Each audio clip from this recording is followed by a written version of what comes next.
Hello friends, welcome to me కథల సంపుటి. Friends, ముందుగా అందరికీ హనుమత్ జయంతి శుభాకాంక్షలండి. మీ అందరికీ ఆ హనుమంతుని యొక్క ఆశీస్సులు సంపూర్ణంగా ఉండాలని కోరుకుంటున్నాను.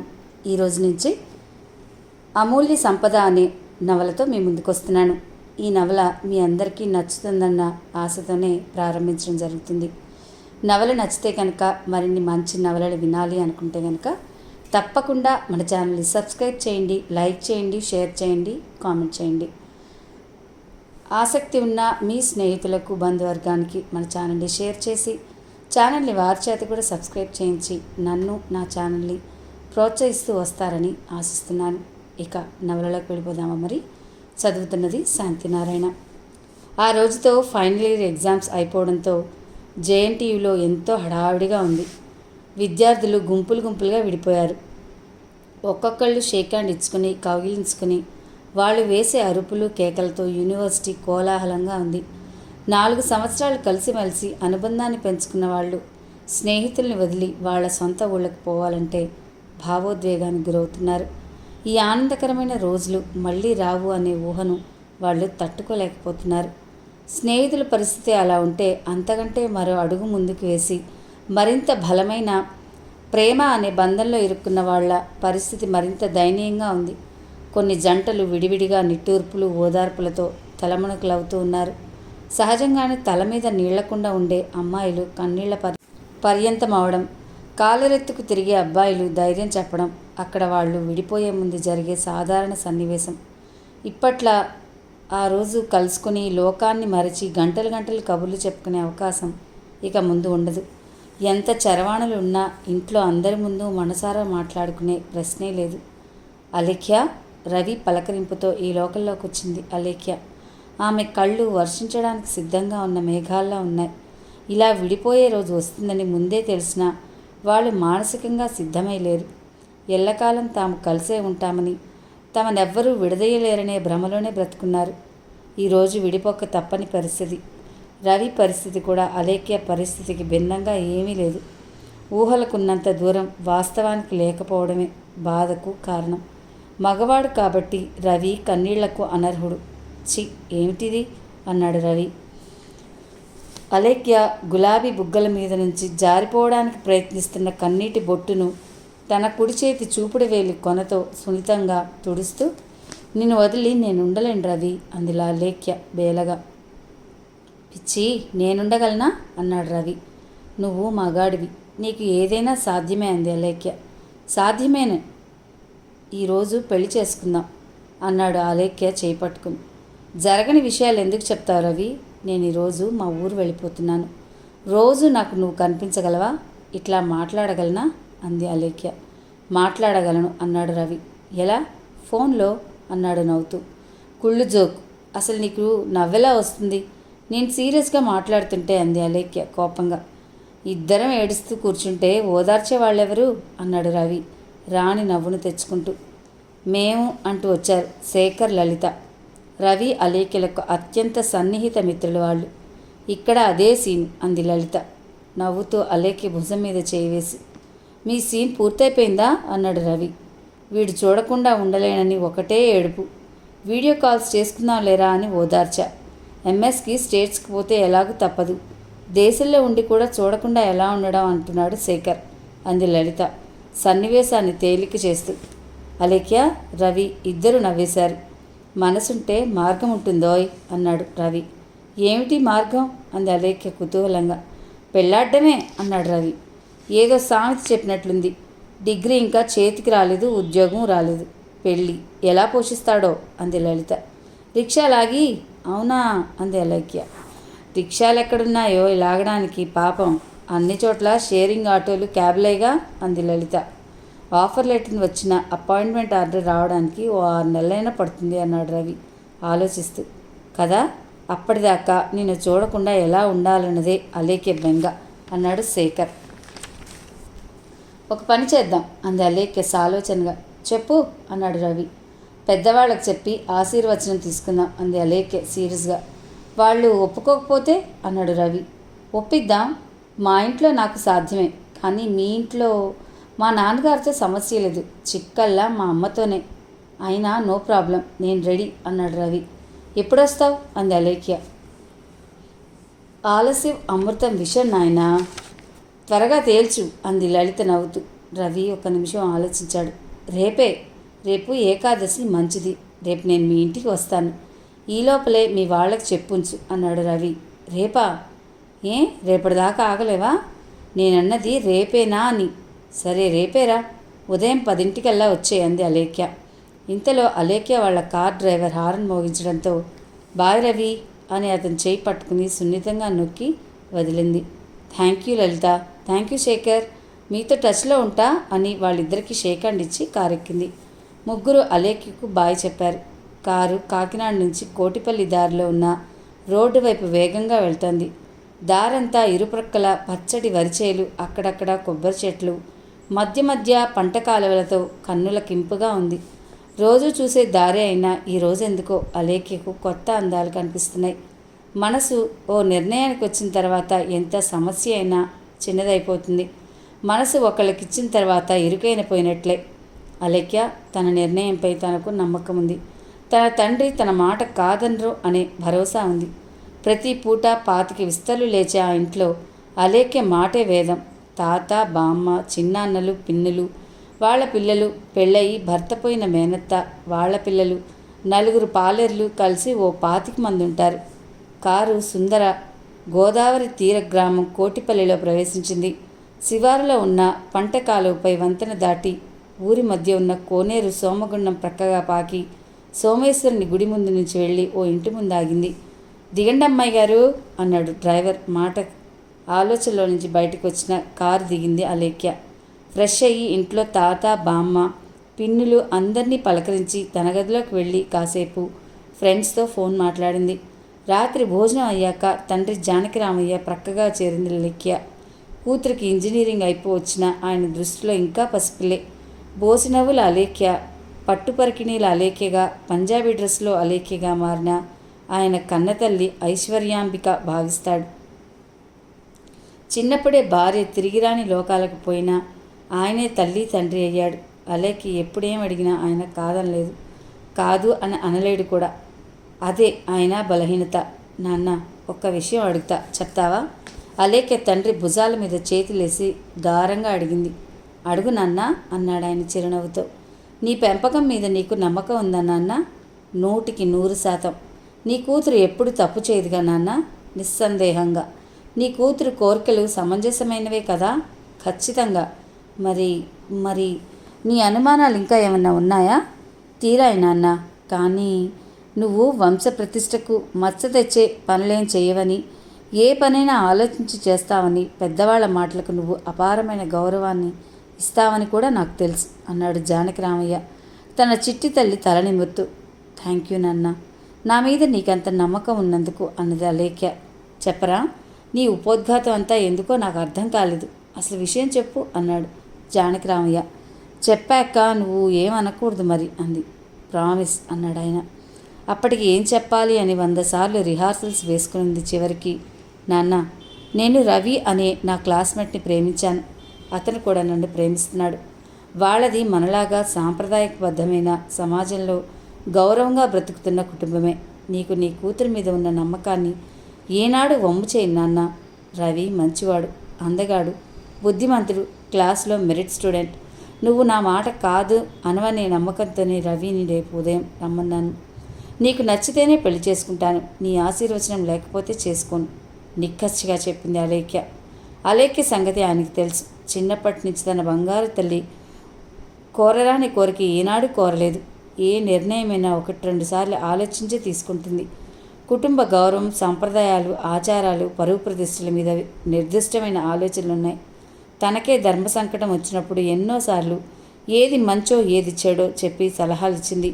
అందుచేత అలేఖ్య ఆలోచనలు తప్పు పట్టాల్సిన అవసరం ఉండదని ఆయనకి తెలుసు. నీ నిర్ణయం మీద నాకు పూర్తి విశ్వాసం ఉంది. అయినా ఆ కుర్రాడి చదువు సంధ్యల గురించి నాకు బెంగలేదు. ఆస్తి అంతస్తుల గురించి పట్టింపులేదు. సభ్యత, సంస్కారం నాకు ముఖ్యం. ఆ ఒక్క విషయంలో నన్ను తృప్తిపరచగలిగితే చాలు అన్నాడు జానకిరామయ్య చిరునవ్వుతో. తప్పకుండా నాన్న, నిన్ను డిసప్పాయింట్ చేయను. నాది భరోసా అంది అలేఖ్య.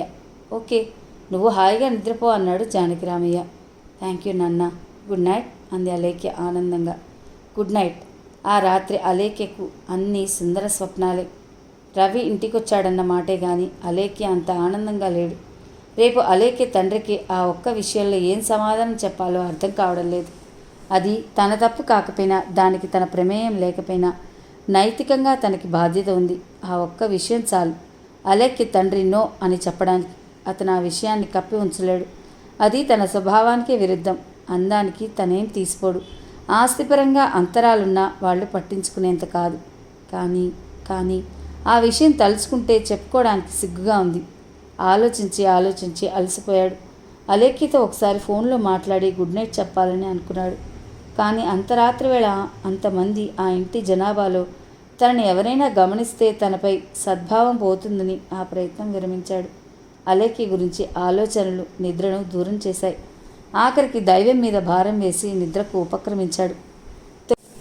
తొలికోడు కూయకముందే, తూర్పు తెల్లారకముందే, తన వాళ్ళెవరో లేకముందే అలేఖ్య నిద్రలేచింది. అసలు నిజానికి రాత్రి నిద్రపోతే కదా. మనసులోనే మనువాడింది. పంచరంగుల కళ్ళు కనింది.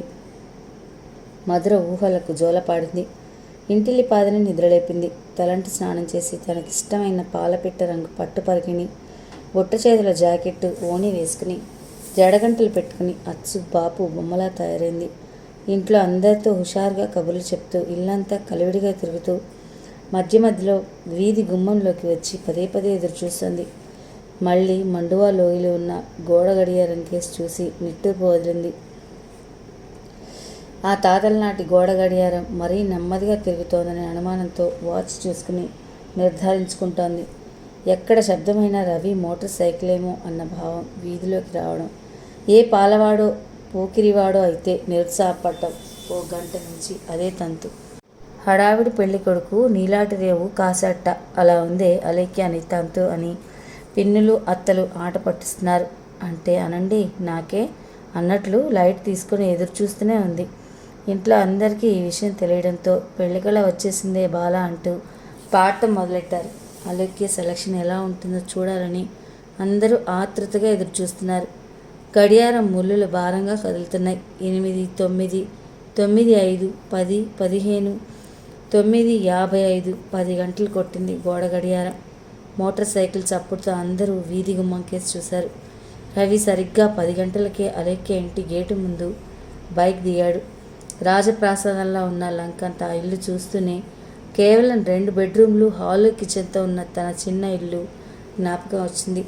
తన తండ్రి జీవితం అంతా కష్టపడి సంపాదించిన దానికి అప్పులు కలిపి కట్టిన ఇల్లది.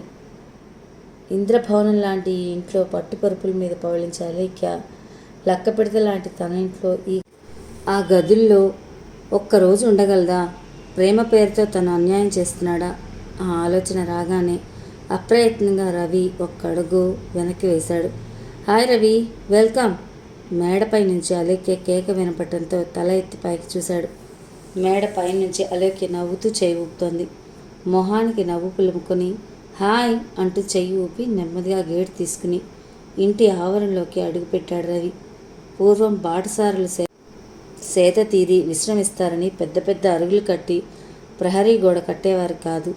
ఆ అరుగులే ఆ ఇంటి జనాభా కాబోయే అల్లుడి కోసం ఎదురు చూడడానికి వేదికలయ్యాయి. ఇంటిల్లిపాది తన కోసం ఎదురు చూస్తూ కనబడటంతో రవి కాళ్ళు తడబడ్డాయి. తన తడబాటు కనిపించకుండా చిరునవ్వుతో చేతులు జోడించి అందరికీ నమస్కారం పెట్టాడు. ఈ లోపల అలేఖ్య మేడ మీద నుంచి దిగొచ్చి రవికి ఎదురొచ్చింది. రా రవి అంది చిరునవ్వుతో. అలేఖ్యని చూడగానే కాస్త ధైర్యం వచ్చింది. ఆడవాళ్ళందరి మొహాల్లో చిరుదరహాసమే చెప్తోంది రవి అందరికీ నచ్చాడని. ఒక్కొక్కళ్ళు లోపలికి జారుకున్నారు. అలేఖ్య తాతగారు, తండ్రి, 2 బాబాయిలు మాత్రం విశాలమైన మండువా లోగిలో కూర్చున్నారు. రవి అందరికీ చేతులు జోడించి నమస్కారం అండి అన్నాడు వినయంగా. మెడలో రుద్రాక్షమాల, ఎడమ చేతికి వాచి, లైట్ కలర్ కాటన్ దుస్తులు ధరించి నున్నగా గీసుకున్న గడ్డం, చక్కటి క్రాఫ్ట్తో మొదటి చూపులోనే మంచి అభిప్రాయాన్ని సంపాదించుకున్నాడు రవి. రా బాబు కూర్చో అన్నాడు జానకిరామయ్య. రవి ఒద్దిగ్గా సోఫాలో కూర్చున్నాడు. ఏం తీసుకుంటావు అన్నాడు జానకిరామయ్య. ఏమొద్దు సార్, ఇప్పుడే తీసుకుని వచ్చానన్నాడు రవి. అలేఖ్య అని పిలిచాడు. ఆమె బాబాయ్ రామ్మోహన్. వస్తున్నా బాబాయ్ అంటూ వచ్చింది. పెద్ద ప్లేట్లో స్వీట్ హాట్ ఫ్రూట్స్తో చిరునవ్వు చిందిస్తూ వచ్చింది అలేఖ్య. అన్నీ నెమ్మదిగా టీపాయ్ మీద పెట్టింది. మొహమాట పడకు, తీసుకో బాబు, తిన్నాక మాట్లాడుకుందాం అన్నారు జానకి రామయ్య తండ్రి రమణమూర్తి గారు. రవి లేచి వెళ్ళి ఆయన కాళ్లకు నమస్కారం చేశాడు. ఆయన రవి తల మీద చేయి వేసి దీర్ఘాయుష్మాన్ భవ అని ఆశీర్వదించి భుజం మీద చేయి వేసి లేపాడు. రవి మళ్ళీ వచ్చి సోఫాలో కూర్చున్నాడు. వాళ్ళ ఒత్తిడి మీద చిన్న తాపేశ్వరం కాజా తీసుకుని నోట్లో పెట్టుకున్నాడు. ఆ ఆత్రేయపురం పూతరేకు కూడా తీసుకో బాబు, చాలా బాగుంటుంది అన్నాడు జానకి రామయ్య. వద్దు సార్ అని మొహమాట పడుతూనే తిన్నాడు. కాఫీ తీసుకురాలేఖ్య అన్నాడు బాబాయ్ రామ్మోహన్. నాకు కాఫీ టీ అలవాటు లేదండి అన్నాడు రవి. అందరూ ఒకళ్ళ మొహాలు ఒకళ్ళు చూసుకుని తృప్తిగా నవ్వుకున్నారు. పెద్ద గ్లాస్తో చిక్కటి పాలు తెచ్చింది అలేఖ్య. రవి తల ఉంచుకుని ఆ గ్లాస్ అందుకుని నెమ్మదిగా తాగాడు. ఇప్పుడు చెప్పు, నీ పేరేమిటన్నావు అన్నాడు. తాత నారాయణమూర్తి.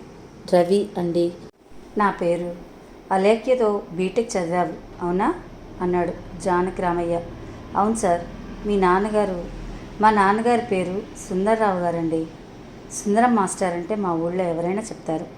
మా అమ్మా నాన్నలకు నేను ఒక్కడనే సార్. మాకు కాకినాడలో చిన్న ఫ్లాట్ ఉంది. మొన్న క్యాంపస్ సెలక్షన్స్లో అలేఖ్యతో పాటు నాకు విప్రోలో సెలక్షన్ వచ్చిందండి. Very good. మీ నాన్నగారికి అన్నదమ్ములు ఎంతమంది? మీ తాతగారు, బామ్మగారు వగేరా అన్నాడు జానకి రామయ్య. మా నాన్నగారు వాళ్ళు 4 అన్నదమ్ములు సార్. అందరూ తల ఊళ్ళో బాగా సెటిల్ అయ్యారు. మా తాతగారు కాలం చేశారండి. బామ్మగారు? రవి నెత్తి మీద పిడుగుపడింది. ఈ ప్రశ్న ఇంత తొందరగా వస్తుందనుకోలేదు. ఏ ప్రశ్న అయితే ఎదుర్కోవాలో, ఎలా సమాధానం చెప్పాలా అని రాత్రంతా బుర్ర బద్దలు కొట్టుకున్నాడో ఆ ప్రశ్న రానే వచ్చింది. ఈ విపత్కర పరిస్థితి ముందే ఊహించిందే, కానీ సమస్య పరిష్కారానికి తోచలేదు. సమాధానం చెప్పకుండా నీళ్లు నమిలాడు. బామ్మగారు స్వర్గస్థులయ్యారా? అయ్యో పాపం అన్నాడు నారాయణమూర్తి గారు. లేదండి అన్నారు. ఉన్నారండి వాళ్ళు అన్నాడు తల ఊపుతూ. మీ దగ్గరే ఉన్నారన్నమాట. లేదండి అన్నాడు రవి. అందరూ ఒకళ్ళ ముఖాలు ఒకళ్ళు చూసుకున్నారు. ఎందుకు తడబడుతున్నావు రవి? బామ్మగారు కులాసాగానే ఉన్నారా అన్నాడు అలేఖ్య రెండో బాబాయ్ చంద్రమోహన్. కులాసాగానే ఉన్నారండి, కానీ మా దగ్గర లేరండి. అంటే పెద్ద కొడుకు మీ నాన్నగారి దగ్గర కాకుండా మీ బాబాయిల దగ్గర ఉంటున్నారన్నమాట. అవునండి. 3 నెలలు. అదేమిటి? మా చిన్నాన్నలు 3 తలో 3 నెలలు చూస్తారండి. మిగతా మా నాన్నగారి వంతు 3 నెలలు వృద్ధాశ్రమంలో ఉంటారండి అన్నాడు రవి నెమ్మదిగా, గిల్టీగా ఫీల్ అవుతూ. అదేంటి అని అందరూ ఆశ్చర్యపోయారు. నారాయణమూర్తి గారు నుదురు మడతలు పడింది. జానకి రామయ్య ముఖ కవళికలు మారిపోయాయి. ఆ 3 నెలలు మీ నాన్నగారిని చూడటానికి ఏమిటి ఇబ్బంది అన్నారు కొంచెం కటువుగా. ఆయన స్వరంలో మార్పుని గ్రహించింది రవే. ఏది జరగకూడదు అనుకున్నాడో అదే జరగబోతోంది. కన్నతల్లిని వృద్ధాప్యంలో ఆశ్రమంలో చేర్పించిన తండ్రికి పుట్టిన కొడుకు తను. కేవలం భార్య మాట విని కన్నతల్లిని ఆదరించని తండ్రి అసమర్థత ఈరోజు తన ప్రేమకు శాపం కాబోతోంది. మా అమ్మగారికి మా బామ్మగారికి పడదండి అన్నాడు ఎలాగూ గొంతు పెగిల్చుకుని. మరి మీ అమ్మగారి ఆశ్రమంలో చేరచ్చుగా అన్నాడు జానకి రామయ్య. రవి తల వంచుకుని మాట్లాడలేదు. రేపు అలేఖ్యకు మీ అమ్మగారికి పడకపోతే మీ అమ్మగారిని ఆశ్రమంలో చేర్పిస్తావా? రవి బేలగా అలేఖ్య కేసు చూశాడు. పరిస్థితి చేయి దాటుతుంది అనుకున్న అలేఖ్యకి కంగారుగానే ఉంది. కన్నతల్లికి సంవత్సరానికి 3 నెలలు తిండి పెట్టలేని దయలేని పుత్రుడు నీ తండ్రి. అత్తగారి నీడ గిట్టని గడసరి నీ తల్లి. వారిద్దరు రక్తం పంచుకుని పుట్టిన బిడ్డవు నువ్వు. మీరు నా కూతురుకు మాత్రం అన్నం పెడతారని, జీవితమంతా ఆశ్రయం ఇస్తారని నమ్మకం ఏమిటి? నిన్ను చేసుకుంటే నా కూతురు సుఖపడుతుందని భరోసా ఏది? ఆయన స్వరం తీవ్రత గ్రహించిందే. సార్, నన్ను నమ్మండి. నా కంఠంలో ప్రాణం ఉండగా అలేఖ్యకు ఏ అసౌకర్యం కలగనివ్వను. నా తల్లిదండ్రులు చేసిన నేరానికి మమ్మల్ని శిక్షించకండి. ఒకరంటే ఒకరు ఇష్టపడ్డాం, మమ్మల్ని విడదీయకండి. మా బామ్మకు పట్టిన గతి మా అమ్మకు పట్టనివ్వను. మా అమ్మలాగే అలేఖ్య ఉండే సమస్యే లేదు అన్నాడు రవి ప్రాధేయపూర్వకంగా. అలేఖ్యకు ఏమనాలో పాలుపోవడం లేదు. రవిలాగే మా ప్రేమకు అన్యాయం చేయకండి అని చేతులెత్తి తండ్రిని తాతని ప్రార్థిద్దామా అంటే మాకంటే నీకు రవి ఎక్కువ అంటారేమో. ఇప్పుడు తాను చాలా తెలివిగా ఆలోచించి ఏదైనా పరిష్కారం వెతికి సూచించాలి. పెద్దవాళ్ళని నొప్పించకుండా ఒప్పించాలి. తన తండ్రి మొదటే సూచించాడు, సభ్యత సంస్కారం తనకు ముఖ్యమని. అప్పుడే తను ఆలోచించవలసింది. తన కోసం రవి తన తండ్రి అనే మాటలను భరిస్తున్నాడు. ఎంత అవమానంగా ఫీల్ అవుతున్నాడో. అలోక్య ఆలోచనలు పరిపరి విధాలు పోతున్నాయి. రవి వాళ్ళ ముందు దోషిలా అందించినాడు. అది తన ప్రేమను బతికించడానికి అలేఖ్యకి చాలా బాధగా ఉంది. రవిని సేవ్ చేయడానికి తాను ఏదైనా చెయ్యాలనుకుంది. రవి బామ్మగారిని ఆశ్రమం నుంచి తీసుకొచ్చేస్తాడు. మీకు ఓకేనా నాన్న అంది అలేఖ్య. అది పరిష్కారం కాదు అన్నాడు జానకిరామయ్య. ఏం చెయ్యాలో చెప్పు నాన్న అన్నది అలేఖ్య. ఏం చేద్దామని నువ్వు రవిని రమ్మన్నావు తల్లి అన్నాడు నారాయణమూర్తి. చెప్పు తల్లి అన్నాడు జానకిరామయ్య కూడా. నాన్న, మీరన్నది పూర్తిగా సమంజసం. తల్లిని వృద్ధాప్యంలో ఆశ్రమంలో వదిలేసిన పెద్ద మనిషి ఉన్న చోట నేను ఉండలేను. అలా అని వాళ్ల కడుపున పుట్టిన పాపానికి రవిని వదులుకోలేను. దీనికి ఏదైనా పరిష్కారం ఆలోచించండి నాన్న అంది అలేఖ్య. ఎలాగైనా పెద్దవాళ్ళను ఒప్పించి రవినే పెళ్లి చేసుకోవడం అలేఖ్య ఆకాంక్ష. ఒకరు చేసిన తప్పునకు మరొకరు శిక్షించాలనడం నా ఉద్దేశం కాదు తల్లి. తప్పు చేసిన వాళ్ళలోనే పరివర్తన రావాలి. అందుకేం చేయాలో చెప్పు అన్నాడు జానకిరామయ్య. ఇంట్లో ఆడవాళ్ళందరూ గడప ఆవల గదిలో నుంచి తొంగి చూస్తూ ఈ సంభాషణ అంతా వింటున్నారు. మగాళ్ళు నారాయణమూర్తి, జానకిరామయ్య ఏం నిర్ణయం తీసుకుంటారోనని ఆతృతగా ఎదురుచూస్తున్నారు. ఆ సంభాషణ అంతా తేలిగ్గా కాకుండా చాలా గంభీరంగా నడుస్తోంది. తండ్రి తన మాట కాదనడని, ఎంతో తేలిగ్గా ఒప్పుకుంటాడని భావించిన అలేఖ్యకు జరుగుతున్న సన్నివేశం అనూహ్యంగా ఉంది. రవి లేచి నుంచున్నాడు. మీ అమూల్యమైన సమయాన్ని పాడు చేసినందుకు నన్ను క్షమించండి, నాకు సెలవు ఇప్పించండి అని చేతులు జోడించి నమస్కరించాడు. అతని మొహం అవమాన భారంతో కృంగిపోయి ఉంది. రవి, ఆవేశపడ, ఒక్క నిమిషం కూర్చో. ఓర్పు వహించేవాడే విజయం సాధిస్తాడు అంది అలేఖ్య. నాన్న, నాకు ఒక్కటే పరిష్కారం కనిపిస్తుంది అంది అలేఖ్య. అందరూ ఆమె కేసి చూశారు. అలేఖ్య చెప్పిన పరిష్కారం గురించి అందరూ చర్చించారు. తల్లి కుసంస్కారైన, తండ్రి ఎంత అసమర్థుడైనా రవి మాత్రం ఏ విధంగానూ వంకపెట్టడానికి వీల్లేని సద్గుణ సంపన్నుడనే భావనకు అందరూ వచ్చారు. తమ ఇంట్లో ఎప్పుడు 2-3 ముసలివాళ్ళు ఉంటారు. వాళ్ళని వాళ్ళు దైవస్వరూపులుగాను, వాళ్ళు తమతో ఉండడం తమ అదృష్టంగాను భావిస్తారు. వాళ్ళకు అత్యంత గౌరవాన్ని ఇస్తూ, వాళ్ళ మాటకు విలువిస్తూ, వాళ్ళని ఎంతో ఆదరంతో చూడడం తమ కుటుంబ సంప్రదాయం. అతని ఇంటికి కాబోయే అల్లుడు తండ్రిలాగే చేతగానివాడే. రేపు తల్లిని వృద్ధాశ్రమాల్లో చేర్పించడనే భరోసా కావాలి. వృద్ధులను ఆశ్రమాల్లో చేర్పించాలనే ఆలోచన వచ్చే వాళ్లలో పరివర్తన రావాలి. వృద్ధాశ్రమాల్లో చేరేవాళ్ల సంఖ్య తగ్గిపోవాలి. అసలు మున్ముందు వృద్ధాశ్రమాలు వాటి అవసరం ఉండనే కూడదు. అలేఖ్య ఆలోచనకు అందరూ చివరికి ఒప్పుకున్నారు. రవి గ్రీన్ సిగ్నల్ ఇచ్చేశారు. ఓకే రవి, మీరంతగా ఇష్టపడుతున్నారు కాబట్టి మేము కాదనలేకపోతున్నాం. అలేఖ్య చెప్పిన పరిష్కారం అమలులో నీ పాత్ర కూడా ఉంది. నీ సహకారం లేనిదే అది అమలు జరగదు. సరే, నువ్వు ఇలా వస్తున్నట్లు మీ నాన్నగారికి అమ్మగారికి తెలుసా అన్నాడు జానకిరామయ్య. లేదు సార్, మొదట మీకు అంగీకారం అయితేనే మా వాళ్ళకు చెప్పాలనుకున్నాను, అందుకనే చెప్పలేదన్నాడు రవి సిగ్గుపడుతూ. సరే అయితే ఇక్కడికి వచ్చిన విషయం చెప్పకు. ఓ మంచి రోజు చూసి మేమే మీ ఇంటికి వచ్చి మా ఇంటికి పెళ్లి చూపులకు రమ్మని ఆహ్వానిస్తాం. అది వారికి గౌరవంగా ఉంటుంది. థ్యాంక్ యూ, వస్తానండి అన్నాడు రవి లేచి నుంచని. రవిని సాగనంపడానికి అందరూ లేచి నిల్చున్నారు. అందరి మొహాలను ఆనందం తాండమాడుతోంది. తాత నారాయణమూర్తి, జానకిరామయ్యకి, బాబాయిలు చంద్రమోహన్, రామ్మోహన్లకు అందరికీ నమస్కారం పెట్టి బయలుదేరాడు. అందరూ గేటు దాకా వచ్చారు. అందరికీ మరొకసారి వెళ్ళొస్తా అని చెప్పి మోటార్ సైకిల్ స్టార్ట్ చేశాడు. అందరూ చెయ్యి ఊపారు. అలేఖ్య కోసం చుట్టూ చూశాడు. మేడపైన ఉంది. రవి అందరితో పాటు అలేఖ్య కూడా చెయ్యి ఊపి బయలుదేరాడు. రవి అలాగిన వెళ్ళగానే అందరూ అలేఖ్యను చుట్టుముట్టారు. బామ్మ, పిన్నులు, వాళ్ళ పిల్లలు, మేనత్త అందరూ మంచి అందగానే ప్రేమించావే అంటూ ఆట పట్టించడం మొదలెట్టారు. బుద్ధిగా అమాయకంగా కనిపిస్తూ ఎంత గ్రంథం నడిపావే అంది మేనత్త వసుమతి. ఓ అత్త, అంతా నీ ట్రైనింగే కదా అంది అలేఖ్య కూడా నవ్వుతూ. అందరూ ఎవరికి తోచినట్లు వాళ్ళు వేళాకోళాలాడుతున్నారు. మగాళ్ళందరూ వీధి అరుగుల మీద కుర్చీల్లో కూర్చున్నారు. తాతగారు వాళ్ళ ఊరి సర్పంచ్ వస్తే ఆయనతో మాట్లాడుతున్నారు. అప్పటికే ఎంతసేపటి నుంచో రింగ్ అవుతుందో అలేఖ్య ఫోను. అక్క, నీ ఫోన్ రింగ్ అవుతుంది అని బాబాయ్ కొడుకు తేజ పట్టుకొచ్చిచ్చాడు. రవి కాలింగ్ అని వస్తోంది. అలేఖ్య మొహంలో చిరునవ్వు విరిసింది. బయలుదేరి గంట కూడా కాలేదు, అప్పుడే ఇంటికి వెళ్ళిపోయాడా? లేక మధ్యలో ఆగి ఆనందాన్ని తనతో పంచుకోవాలనుకుంటున్నాడా? ఆ ఫోన్ తీసుకుని గబగబా బెడ్రూమ్లోకి వెళ్ళి తలుపు వేసుకుంది. ఫోన్ ఇంకా రింగ్ అవుతూనే ఉంది. ఫోన్ లిఫ్ట్ చేసేదాకా ఆగడు, పదే పదే చేస్తూనే ఉంటాడనుకుంది. సెల్ ఆన్ చేసి చాలా కోపంతో, హాయ్ రవి, ఎందుకు అన్నిసార్లు ఫోన్ చేస్తున్నావు అంది. హలో అలేఖ్య గారా అన్నాడు అవతల ఎవరో. హలో రవి అంది అలేఖ్య ఆ కంఠం ఎవరిదో గుర్తుపట్టలేక. నేను పోలీస్ కానిస్టేబుల్ అమ్మా. ఈ ఫోను గల ఆయనకు యాక్సిడెంట్ అయిందమ్మా. మోటార్ సైకిల్ లారీ గుద్దేసింది. ఎవరో 108కి ఫోన్ చేసి కాకినాడ గవర్నమెంట్ హాస్పిటల్లో జాయిన్ చేశారు. అతన్ని సెల్లో ఆఖరి కాల్ మీదే ఉంటేను మీకు కాల్ చేస్తున్నాం. అయ్యో, ఇప్పుడు ఎలా ఉంది అని అలేఖ్య షాక్కి గురైంది. ప్రస్తుతం స్పృహలో లేడమ్మా, వెంటనే బయలుదేరి వస్తున్నాం, జాగ్రత్తగా చూడండి ప్లీజ్ అంది అలేఖ్య.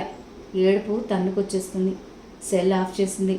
నాన్నా అని గట్టిగా అరుస్తూ బయటకు వచ్చింది. ఆ కేకలకు అక్కడున్న వాళ్ళంతా ఉలిక్కిపడ్డారు.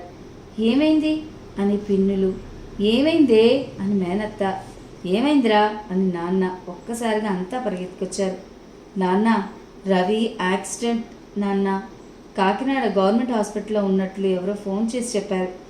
మాట పూర్తి కాకుండానే బావురు మంది అందరూ ఒక్కసారిగా నివ్వెరపోయారు. అయ్యో, ఇప్పటిదాకా మన మధ్య ఉండి మాట్లాడిన కుర్రాడు అన్నాడు నారాయణమూర్తి. ఊరుకోనన్నా, ఏం కాదు, పద మనం వెళ్దామని. వీరన్న, కార్తీ అని డ్రైవర్ని కేకేశాడు జానకి రామయ్య. వీరన్న పరిగెత్తుకుంటూ వచ్చి కార్ పోర్టుకోలో పెట్టాడు. అలేఖ్య, జానకి రామయ్య, చిన్నాన్న రామ్మోహన్ కట్టుబట్టలతో బయలుదేరారు. రామ్మోహన్ ముందు సీట్లో, తండ్రి కూతుళ్ళు వెనక సీట్లో కూర్చున్నారు. డ్రైవర్ కార్ స్టార్ట్ చేశాడు. అలేఖ్యకి కన్నీరు ఆగడం లేదు.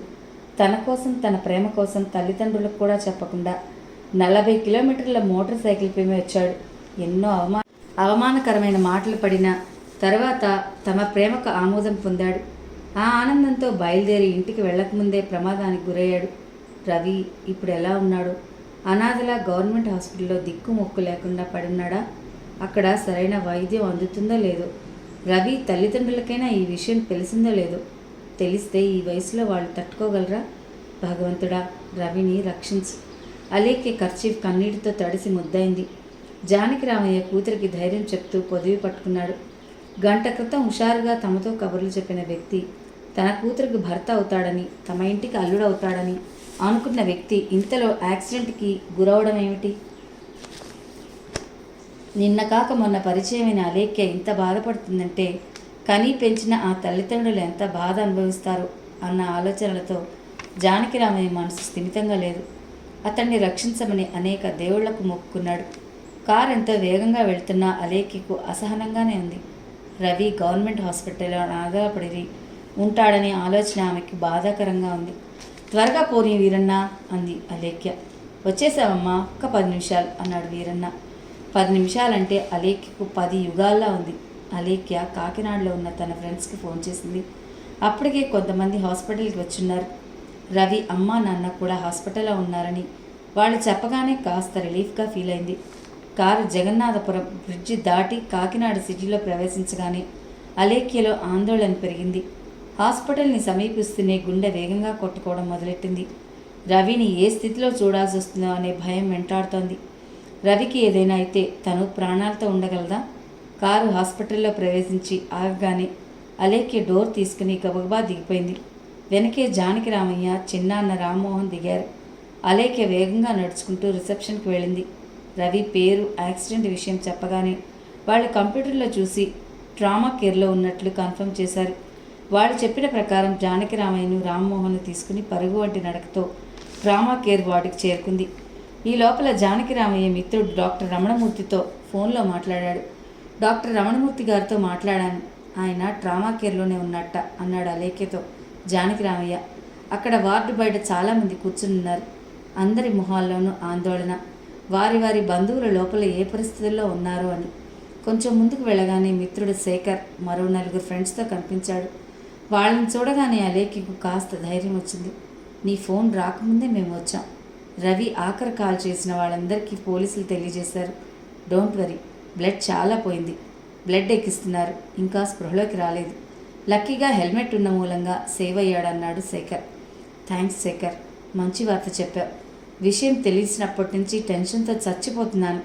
ఈయన మా నాన్నగారు, బాబాయ్ రామ్మోహన్. నాన్న, ఇతను శేఖర్, మా క్లాస్మేట్ అంటూ అలేఖ్య ఒక్కొక్కళ్ళని పరిచయం చేసింది. నమస్కారం సార్ అన్నాడు శేఖర్. సమయానికి మీ అందరూ ఆదుకున్నారు. అది స్నేహం అంటే. రవి అమ్మ నాన్న ఎక్కడా అని అడిగారు జానకిరామయ్య. రండి, ఆ పక్కన ఉన్నారంటూ శేఖర్ తీసుకెళ్లారు. ఓ బెంచ్ మీద సుందరం మాస్టారు, ఆయన భార్య సునంద విచారంగా కూర్చున్నారు. ఒక్కగానొక్క కొడుక్కి అలా జరగడం వాళ్ళు తట్టుకోలేకపోతున్నారు. శేఖర్తో వస్తున్న అలేఖ్య, జానకిరామయ్య, రామ్మోహన్లు చూసి ఎవరా అని గుర్తుపట్టడానికి ప్రయత్నిస్తున్నారు. సుందరం మాస్టర్ దంపతులు దగ్గరికి రాగానే నమస్కారం అండి అన్నాడు జానకిరామయ్య. నమస్కారం అని ఎవరా అన్నట్లు చూశాడు సుందరం. నా పేరు జానకిరామయ్య, మాది కోటిపల్లి. ఈమె నా కూతురు అలేఖ్య, ఇతను నా తమ్ముడు రామ్మోహన్.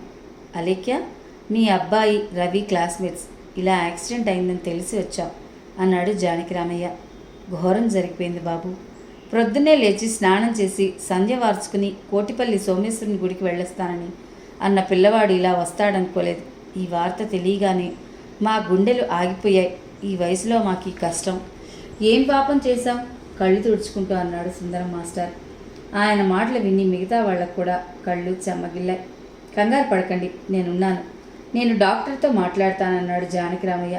ఇంతలో డాక్టర్ రమణమూర్తి ట్రామా కేర్లో నుంచి బయటకు వచ్చాడు. జానకిరామయ్యని చూడగానే, నువ్వు చెప్పిన పేషెంట్ బాగానే ఉన్నాడు, ఇంకా స్పృహలోకి రాలేదు, చూస్తావా అన్నాడు. చూస్తా అన్నాడు జానకిరామయ్య. ఓ ఇద్దరు రండి, అందరూ వద్దు అన్నాడు డాక్టర్. చెప్పులు బయట వదిలి కాళ్ళకి వాళ్ళు ఇచ్చిన కవర్స్ పైన కోటు వేసుకుని లోపలికి వెళ్ళారు. కొంతమంది సెలైన్, కొంతమందికి బ్లడ్ ఎక్కిస్తున్నారు. ఒక వ్యక్తి వెంటిలేటర్ మీద ఉన్నాడు.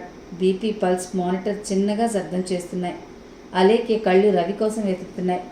చివరిగా 9వ నెంబర్ బెడ్ మీద అచేతనంగా కళ్ళు మూసుకుని తలకు, కాళ్లకు, చేతులకు బ్యాండేజ్తో పడుకుని ఉన్న రవిని చూడగానే అలేఖ్యకు దుఃఖం పొంగుకొచ్చింది. ఇదంతా తన వల్లే జరిగిందనే బాధ కలిసివేస్తోంది. రవి తమ ఇంటికి రాకపోతే ఇంత ఘోరం జరిగేది కాదు. మల్టిపుల్ ఫ్రాక్చర్స్ అయ్యాయి. హెల్మెట్ వల్ల చాలా మటుకు సేవ్ అయ్యాడు. ఇంకా యాక్సిడెంట్ షాక్ నుంచి తేరుకోలేదు. రికవర్ అవ్వడానికి టైం పడుతుందన్నాడు డాక్టర్ రమణమూర్తి. మూర్తి, ప్రమాదం లేదు కదా? కార్పొరేట్ హాస్పిటల్కి ఈ ఊళ్ళో కానీ అవసరమైతే హైదరాబాద్ కానీ షిఫ్ట్ చేద్దాం. ఎంత ఖర్చైనా పర్వాలేదు, ఏమంటావు అన్నాడు జానకిరామయ్య. ఇక్కడ మంచి డాక్టర్స్ ఉన్నారు, మంచి ఎక్విప్మెంటు ఉంది, నేను ఉన్నాను. నేను పర్సనల్ కేర్ తీసుకుంటాను, నో ప్రాబ్లం. అవసరమైతే నేను చెప్తానన్నాడు డాక్టర్ మూర్తి. ఒక 5 నిమిషాల తర్వాత డాక్టర్కి బయటకు వెళ్దామా అని సైగ చేయడంతో ముగ్గురు బయటకు వచ్చారు. అప్పటికే సాయంత్రం 6 అయింది. చీకట్లు పడుతున్నాయి. సుందరం మాస్టారు, సునంద, శేఖర్, అతని మిత్రులు బయట ఆత్రుతగా ఎదురు చూస్తున్నారు. అందరూ కలిసి మాట్లాడుకునే లోపలనే ట్రామా కేర్లో నుంచి సిస్టర్ డాక్టర్ డాక్టర్ అని పరిగెత్తుకుంటూ వచ్చింది. అందరూ సిస్టర్ కేసు ఏం చెప్తుందనని ఆత్రుతగా చూస్తున్నారు. డాక్టర్, 9వ నెంబర్ బెడ్ మీద ఉన్న పేషెంట్ స్పృహలోకి వచ్చాడండి అంది సిస్టర్. మీరు ఇక్కడే ఉండండి, తర్వాత పిలుస్తానని డాక్టర్ మూర్తి వార్డులోకి వెళ్ళాడు. అందరి మొహాల్లో కాస్త రిలీఫ్ కనపడింది. రవి త్వరగా కోలుకోవాలని అందరూ దేవుణ్ణి ప్రార్థిస్తున్నారు. అలేఖ్య అయితే మ్రొక్కని మొక్కు లేదు, మ్రొక్కని దేవుడు లేడు. మాస్టారు, రవికి స్పృహ వచ్చింది, మేమందరం ఉన్నాం, భగవంతుని దయ ఉంది, మీరు ధైర్యంగా ఉండండి అన్నాడు జానకిరామయ్య. సుందరం మాస్టారు కనపడిన దేవుడికి 2 చేతులు ఎత్తి నమస్కారం పెట్టాడు. ఆ కోటిపల్లి సోమేశ్వరుడే కాపాడాలి అన్నాడు కళ్ళు తుడుచుకుంటూ. సునంద కళ్ళు కూడా ఏడ్చి ఏడ్చి ఎర్రబడ్డాయి. అలేఖ్య, సుందరం గారు వారి భార్య ప్రొద్దున్నుంచి ఏమన్నా తిన్నారో లేదో, బయటికి తీసుకెళ్ళేదన్నా తినిపించు అన్నాడు జానకిరామయ్య. వద్దు బాబు, ఆకలేదు, బిడ్డ అలా ఉంటే ఏదీ తినబుద్ధి కాదు అన్నది సునంద. రవికేం పర్వాలేదు, ఏదో ఒకటి తినండి, లేకపోతే నీరసం వస్తుంది, మీరు సిక్ అయిపోతారు అన్నాడు రామ్మోహన్. అలేఖ్యకు రవి ఉన్న వార్డు వదిలి వెళ్ళాలని లేదు. అలా అని ఆ ముసలివాళ్లను నిరాహారంగా ఉంచను లేదు. రండి అంకుల్, పక్కనే క్యాంటీన్లో ఇడ్లీ తిందురు కానీ, కాస్త ఓపిక వస్తుందంది అలేఖ్య వాళ్ళ దగ్గరికి వెళ్ళి. వద్దమ్మా, తినలే అన్నాడు సుందరం మాస్టర్. పోనీ కాఫీ తెస్తానన్నాడు రామ్మోహన్. వద్దు బాబు, మీరెందుకు మళ్ళీ, భలేవారే, మీరు ఇక్కడే కూర్చోండి, కాఫీ తెస్తా అని రామ్మోహన్ బయటికి నడిచాడు. 10 నిమిషాల్లో వెళ్ళి టిఫిన్లు, కాఫీ తెప్పించాడు. ఇంతలో డాక్టర్ మూర్తి వార్డులో నుంచి బయటకు వచ్చాడు. అందరూ ఆయన్ని ఏం చెప్తారా అని ఎదురు చూస్తూ ఉన్నారు. He's better, condition is good, కళ్ళు తెరిచి చూస్తున్నాడు. బాగా బ్లడ్ పోయింది. బ్లడ్ ఎక్కిస్తున్నాం. నీరసంగా ఉన్నాడు. గాయాలు తగ్గడానికి టైం పడుతుంది. హీఈస్ అవుట్ ఆఫ్ డేంజర్ అన్నాడు డాక్టర్ మూర్తి. థ్యాంక్స్ మూర్తి అన్నాడు జానకిరామయ్య. ఎవరైనా వెళ్ళాలంటే ఒకరిద్దరు వెళ్ళి చూసిరండి. పేషెంట్ని డిస్టర్బ్ చేయకండి. అందరూ వెళ్తే పేషెంట్కి ఇన్ఫెక్షన్ వస్తాయి. అలేఖ్య, సునంద లోపలికి వెళ్ళడానికి సిద్ధమయ్యారు. మీరు 2 నిమిషాలు బయటకు వచ్చేయాలి, డాక్టర్ మూర్తి హెచ్చరిస్తున్నట్లు చెప్పాడు. కన్న కొడుకు కోసం సునంద, కట్టుకోబోయేవాడి కోసం అలేఖ్య ఇద్దరు గుండెల నిండా బాధతో నిండిన కళ్ళతో బరువెక్కిన ఆలోచనలు వార్డులోకి అడుగుపెట్టారు. రవి కళ్ళు మూసుకుని పడుకున్నాడు. ఒక చేతికి బ్లడ్ బాటిల్, మరో చేతికి బీపీ పల్స్ మానిటర్కి కనెక్ట్ అయి అలాగే ఉన్నాయి. నాన్న రవి అంది సునంద. రవి నెమ్మదిగా అతి భారంగా కళ్ళు తెరిచాడు. మళ్ళీ కళ్ళు మూశాడు. రవి అంది నెమ్మదిగా అలేఖ్య. రవి మళ్ళీ నెమ్మదిగా కళ్ళు తెరిచాడు. ఎదురుగా సునంద, అలేఖ్య. వాళ్ళని గుర్తు పట్టినట్లుగా అతని కళ్ళు చెప్తున్నాయి. ఏం భయం లేదు Ravi, you will be all right. Alekhya దగ్గరగా వంగి రవికి ధైర్యం చెప్పింది. రవి కళ్ళు ఆనందంతో మెరిశాయి. ఏదో మాట్లాడాలని అనుకున్నాడు, కానీ మాట్లాడలేకపోయాడు. ప్లీజ్ ఆయన్ని డిస్టర్బ్ చేయకండి, డ్యూటీ డాక్టర్ చెప్పడంతో ఓ 5 నిమిషాల తర్వాత వీడలేక బయటకు వచ్చేశారు.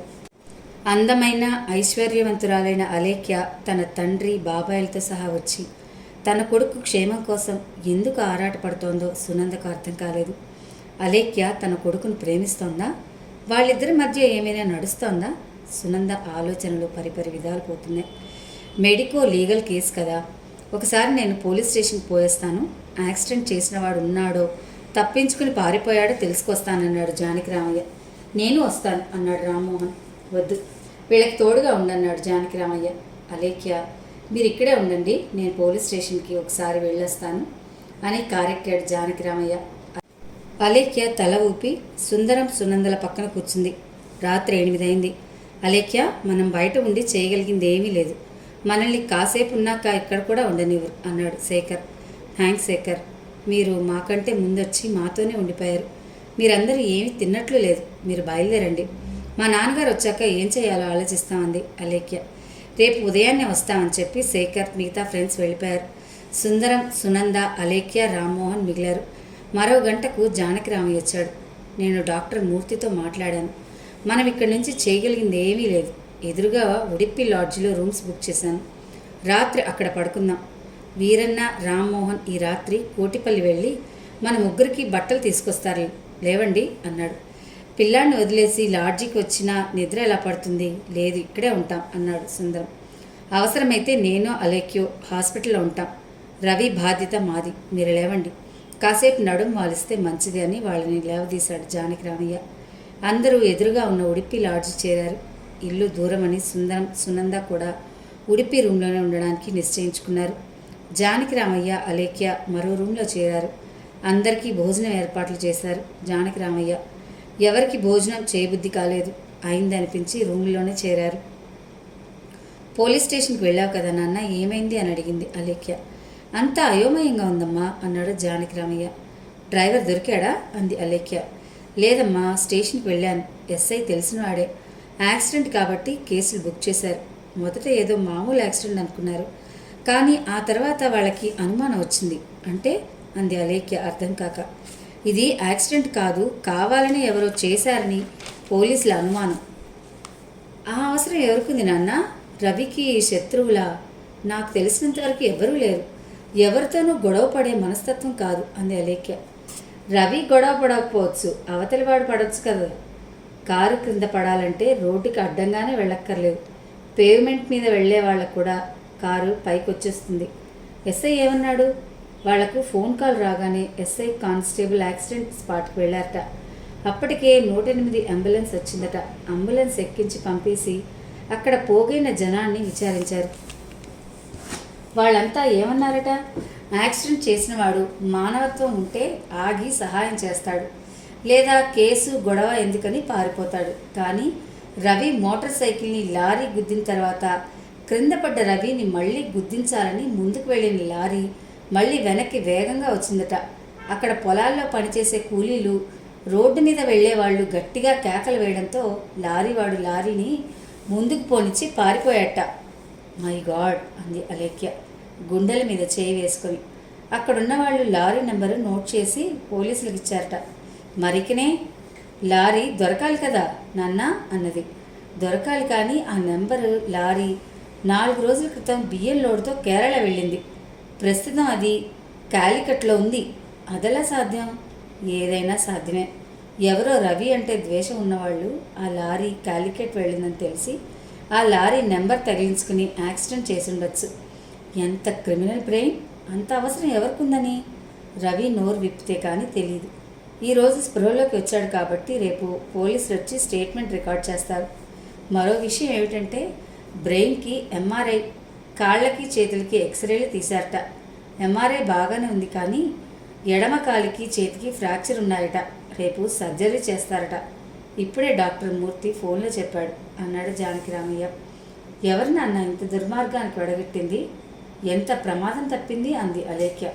ప్రమాదమే. రవిని ఒంటరిగా వదలటం కూడా ప్రమాదమే. నువ్వు సుందరం గారి రూమ్లో పడుకో. వాళ్ళకి విషయాలేం చెప్పకు. నేను వెళ్ళి రవి దగ్గరుంటాను. మీరు పొద్దున్నే రండి అంటూ హడావిడిగా బయలుదేరాడు జానకిరామయ్య. సుందరం, సునంద ఉన్న రూమ్కి వెళ్ళింది అలేఖ్య. జానకిరామయ్య త్వరగా నడుచుకుంటూ రవిని ఉంచిన ఇంటెన్సివ్ కేర్కి వచ్చాడు. డాక్టర్ మూర్తి గారి స్నేహితుడు అవడం మూలాన, అతనికి ఉన్న పరిచయాల కారణంగాన జానకిరామయ్యని ఎవరూ లోపలికి రాకుండా ఆపలేదు. ఆ రాత్రంతా ఐసీయూలోని రవికి ఏ ప్రమాదం రాకుండా చూస్తూ గడిపేశాడు. మర్నాడు ఉదయం అలేఖ్య, సుందరం, సునంద వచ్చాక తాను హోటల్కి వెళ్ళి ఫ్రెష్ అయి వచ్చాడు. 10 గంటలకు ఎస్ఐ, కానిస్టేబుల్ కలిసి వార్డులోకి వచ్చారు. అప్పటికింకా రవిని సర్జరీ థియేటర్లోకి తీసుకెళ్లలేదు. రవి కళ్ళు తెరిచి చూస్తున్నాడు. కొద్దిగా మాట్లాడుతున్నాడు. ఎస్ఐతో పాటు జానకిరామయ్య కూడా రవి దగ్గరకు వచ్చాడు. మిస్టర్ రవి, ఎలా ఉన్నారు అన్నాడు ఎస్ఐ. పర్వాలేదు సార్ అన్నాడు రవి. వాయిస్ మరీ బలహీనంగా ఉంది. ఇది ప్రమాదం అని అనుకుంటున్నావా? ఎవరైనా కావాలని చేశారనుకుంటున్నావా అన్నాడు ఎస్ఐ. ప్రమాదం అనుకుంటున్నాను సార్. నీకు ఎవరైనా శత్రువులు ఉన్నారా? నీతో పడని వాళ్ళు కాలేజీలో కానీ బయట కానీ? లేదు సార్. ఎప్పుడైనా ఎవరితోనైనా గొడవ పడ్డారా? కాలేజీ పాలిటిక్స్లో కానీ గర్ల్ ఫ్రెండ్ విషయంలో కానీ? లేదు సార్. బాగా ఆలోచించి చెప్పు. రవి ఒక్క క్షణం ఆలోచించాడు. ఒకసారి సుధాకర్ అని నా క్లాస్మేట్. అది చాలా చిన్న విషయం సార్. ఏ విషయం అది? అలేఖ్య అని నా ఫ్రెండ్ని ఏడిపిస్తుంటే వద్దని చెప్పినందుకు ఘర్షణ పడ్డాడు సార్. నువ్వు కొట్టావా? అతనే కొట్టాడా? రవి మాట్లాడలేదు. చెప్పు, పర్వాలేదు. వాడు అసభ్యంగా మాట్లాడితే కోపం వచ్చి కొట్టాను సార్. ఆ తర్వాత మేము ఫ్రెండ్స్ అయిపోయాం. నేను సారీ కూడా చెప్పాను. ఎక్కడ ఉంటాడు? ఈ ఊళ్ళోనే సార్. వాళ్ళ ఫాదర్ పేరు కొండలరావు గారు, మాజీ ఎమ్మెల్యే. అవునా? అవును. ఎస్ఐ బ్రుకుటి ముడిపడింది. కానిస్టేబుల్ వైపు చూశాడు. అతడు తల ఊపాడు. నువ్వు మోటార్ సైకిల్పై వస్తుంటే నిన్ను వెనక నుంచి లారీ గుద్దింది. నువ్వు పడిపోయావు. అదే లారీ నీ పైకి మళ్ళీ వచ్చింది. ఆ విషయం నీకు తెలుసా? తెలీదు సార్. పడగానే స్పృహ పోయింది. కొండలరావు పనేనా ఇది ఎస్ఐ గారు? ఆయన అన్నాడు జానకిరామయ్య. ఆయన కాదు అన్నాడు ఎస్ఐ. మరి చెప్తా. నేరస్తులు చాలా తెలివైన వాళ్ళు అన్నాడు. రవి స్టేట్మెంట్ రికార్డ్ చేశాడు. ఓకే మిస్టర్ రవి, విశ్రాంతి తీసుకో, మళ్ళీ కలుద్దాం అంటూ ఎస్ఐ లేచాడు. ఎస్ఐ, కానిస్టేబుల్ బయటికి వెళ్ళగానే డాక్టర్ మూర్తి లోపలికి వచ్చాడు. హౌ ఆర్ యు రవి అన్నాడు నవ్వుతూ. బాగానే ఉన్నానన్నట్టు తల ఊపాడు రవి. ఈరోజు నీకు చిన్న ఆపరేషన్ చేస్తారు. కాలుకి చేతికి చిన్న ఫ్రాక్చర్ అయ్యాయి. అవి సరిచేస్తారు. Nothing to worry. You will be all right. ఓ 2 రోజుల్లో రూమ్లోకి షిఫ్ట్ చేస్తాం. మరో 4 రోజుల్లో డిశ్చార్జ్ అయ్యి వెళ్ళిపోవచ్చు. ఓకే అన్నాడు డాక్టర్ మూర్తి. ఓకే సార్ అన్నాడు రవి నెమ్మదిగా. డాక్టర్ మూర్తి వెళ్ళిపోయాడు. జానకిరామయ్య ఒక్కడే మిగిలాడు. ఇంతలో అలేఖ్య, సుందరం, సునంద వచ్చారు. కాళ్ళకి చేతులకి కట్లున్న రవి మొహం కాస్త ఉత్సాహంగా ఉండడంతో వాళ్ళు ఆనందంగా ఊపి పీల్చుకున్నారు. రవిని చూడగానే అలేఖ్యకు, సునందకు కళ్ళు తడయ్యాయి. అలేఖ్య ఖర్చుతో తుడుచుకున్న సునంద ఆ ప్రయత్నం కూడా చేయలేదు. సుందరం కాస్త నిబ్బరంగా ఉన్నాడు. ప్రమాదం తప్పినందుకు దైవానికి కృతజ్ఞతలు చెప్పుకుంటూ 5 నిమిషాలు ఒకళ్ళనొకళ్ళు ఓదార్చుకున్నారు. ధైర్యం చెప్పుకోవడం అయిన తర్వాత వార్డు బాయ్స్, సిస్టర్స్ వచ్చి రవి పడుకున్న బెడ్ని తోసుకుంటూ ఆపరేషన్ థియేటర్కు వెళ్తున్నప్పుడు రవి చూసిన చూపులు అలేఖ్యను కలిసివేశాయి. కన్నీళ్లు తుడుచుకుంటూ వార్డు బయటకు వచ్చారు. ఇంతలో రామ్మోహన్ కోటిపల్లి నుంచి కారులో జానకిరామయ్యకు, అలేఖ్యకు కావాల్సిన దుస్తులు, వస్తువులు తీసుకొచ్చారు. బయట హోటల్కి వెళ్ళి బ్రేక్ఫాస్ట్ చేసేద్దాం రండి అన్నాడు రామ్మోహన్. వద్దులే బాబు, కాఫీ తాగాం, ఆకలి లేదు, మీరు వెళ్ళండి అన్నాడు సుందరం. అలా అంటే ఎలా? ఏదో కాస్త ఎంగిలి పడాలి. రామ్మోహన్, నువ్వు వెళ్ళి అందరికీ టిఫిన్లు కాఫీ ప్యాక్ చేయించి వచ్చే అన్నాడు జానకిరామయ్య. రామ్మోహన్ తల ఊపి బయలుదేరాడు. ఇంతలో శేఖర్, లలిత, అలేఖ్య ఫ్రెండ్స్ అందరూ వచ్చారు. ఎలా ఉన్నాడు అన్నాడు శేఖర్ వస్తూనే. పర్వాలేదు, ఆపరేషన్ థియేటర్లో ఉన్నాడు, ఫ్రాక్చర్స్కి సర్జరీ చేస్తున్నారు అంది అలేఖ్య. కొందరు మాట్లాడుతున్నా మరికొందరు మౌనంగా ఉన్నా అందరి మధ్యలో ఆలోచనలు మాత్రం రవి యాక్సిడెంట్ చుట్టూ తిరుగుతూనే ఉన్నాయి. పోలీసులు వచ్చి ఇంత క్రితమే వెళ్ళారంది అలేఖ్య. రొటీన్ యాక్సిడెంట్ కదా అన్నాడు శేఖర్. ఇది యాక్సిడెంట్ కాదు, ఎవరో కావాలని చేశారని వాళ్ళ అనుమానం అంది అలేఖ్య. నిజమా అంది లలిత ఆశ్చర్యపోతూ. వాళ్ళ విచారణలో కొన్ని విషయాలు అనుమానాస్పదంగా ఉన్నాయట. ఎవరి మీదైనా అనుమానం ఉందని ఆరా తీశారా? ఒకసారి సుధాకర్తో గొడవ పడ్డా, అదేం పెద్ద విషయం కాదు కదా, పోలీసులు ఏ చిన్న విషయాన్ని వదలరు అన్నాడు శేఖర్. నాకు తెలిసి రవి అజాత శత్రువు, ఎవరిని శత్రువుగా భావించడు. అతని మీద హత్యా ప్రయత్నం అంటే భయం వేస్తోంది అంది అలేఖ్య గుండెల మీద చేయి వేసుకొని. భయపడు, పోలీసులు అన్ని విషయాలు త్వరలోనే తెలుస్తారు, చట్టం నుంచి ఎవ్వరూ తప్పించుకోలేరు. అందులోనూ మీ డాడీకి బాగా పలుకుపడింది కదా, అస్సలు వదిలిపెట్టరు అంది లలిత ధైర్యం చెప్తూ. ఏమో లలిత, ఎవరు శత్రువులో ఎవరు మిత్రులో, ఎవరిని నమ్మాలో ఎవరిని నమ్మకూడదో తెలియడం లేదు. అనవసరంగా భయపడ, పోలీసులు అందరినీ అనుమానిస్తారు, అన్నీ నిజం కాదు. రవికేం అనుమానం లేదుగా అన్నాడు శేఖర్. రవి శత్రువుని కూడా అనుమానించడు అంది అలేఖ్య. ఇంతలో రామ్మోహన్ కాఫీ టిఫిన్లతో వచ్చాడు. మీరు కూడా తీసుకోండి అంది అలేఖ్య ఫ్రెండ్స్ని ఉద్దేశించి. మేము ఇప్పుడే తినొచ్చాం, మీరు తినండి అన్నాడు శేఖర్. తినడం అయిన తర్వాత అందరూ రవిని ఆపరేషన్ థియేటర్లో నుంచి ఎప్పుడు బయటకు తీసుకొస్తారా అని ఎదురు చూస్తూ కూర్చున్నారు. మధ్యాహ్నం 1 గంటకు డాక్టర్ మూర్తి ఆపరేషన్ థియేటర్లోంచి బయటకు వచ్చాడు. ఆపరేషన్ పూర్తయింది. రవి ఇప్పుడే స్పృహలోకి వచ్చాడు. మరో అరగంటలో ఇంటెన్సివ్ కేర్లోకి తీసుకొస్తారు, మీరు భోజనాలు అవి చేసి రండి, ఆ తర్వాత చూడొచ్చు అన్నాడు ఆయన. ఆ రాత్రి దాకా రవిని చూడటానికి అనుమతి లేదు. ఆ తర్వాత అందరూ ఒక్కొక్కళ్ళు నిశ్శబ్దంగా చూసొచ్చారు. మర్నాడు సాయంత్రానికి రూమ్లోకి మార్చారు. అలేఖ్య పగలు రాత్రి రూమ్లోనే ఉండి సపర్యలు చేస్తోంది. సుందరం, సునందలకు కాస్త విశ్రాంతిగా ఉంది. మధ్య మధ్యలో ఇంటికి వెళ్ళి స్నానాలు చేసి అన్నం వండి అలేఖ్య వాళ్ళకి క్యారేజీలు తెస్తున్నారు. సుందరం బంధువులంతా వచ్చి చూసి వెళ్తున్నారు. మిగతా రవి మిత్రులంతా వచ్చి వెళ్తున్నారు. జానకిరామయ్య, రామ్మోహన్ కూడా కోటిపల్లి వెళ్ళి పనులు చూసుకుని వస్తున్నారు.